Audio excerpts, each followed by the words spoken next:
तो पहले आप मेरी ये बात समझ लें कि बेबी कैसे बनता है। फीमेल में जो एग रिलीज होता है और मेल के स्पर्म से जो एग्रीव बनता है, उन दोनों के एग्रीव से बेबी बनता है। तो फीमेल में एग रिलीज कब होता है, उसको जांचने का बेहतरीन तरीका ये है कि आपको अपने साइकिल पीरियड्स की मिकदार का अंदाज़ा होना चाहिए। साइकिल पीरियड्स किसे कहते हैं? साइकिल पीरियड्स का मतलब है कि आपको अगर पहली तारीख पर पीरियड्स आए हैं तो अगले पीरियड्स जब आपको आएंगे तो उसके दरमियान जो वक्फा है उसे साइकिल पीरियड्स कहते हैं। मसलन आपको पहली तारीख पर पीरियड्स आए हैं तो उसके बाद आपको 30 तारीख पर आए हैं, तो ये पहली से लेकर 30 तक जो दरमियानी वक्फा है यानी 30 दिन का है, उसे साइकिल पीरियड्स कहते हैं। वक्फा होता है 30 दिन का, वो आपका साइकिल पीरियड्स है। उसमें से आपने -14 करने हैं और जो बाकी तारीख बचती है उस तारीख पर आपको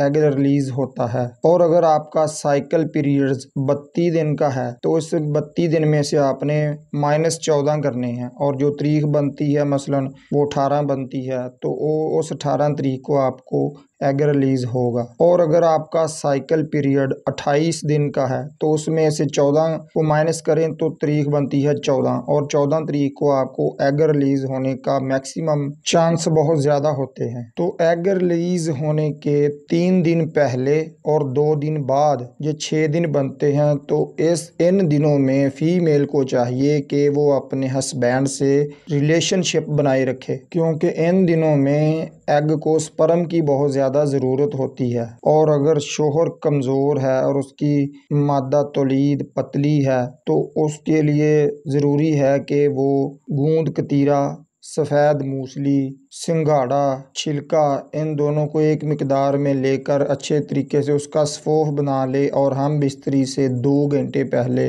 दूध के साथ खा ले, तो इसके स्पर्म और मादा तौलीद भी गाढ़ी हो जाएगी। मिलते हैं किसी और यूज़फुल वीडियो में। इससे पहले मेरे चैनल को सब्सक्राइब कर लें और बेल का बटन दबा लें ताकि आने वाली वीडियो का नोटिफिकेशन आप तक पहुंचता रहे। अल्लाह आपको हिफ्ज़-ओ-मान में रखे। अस्सलाम वालेकुम।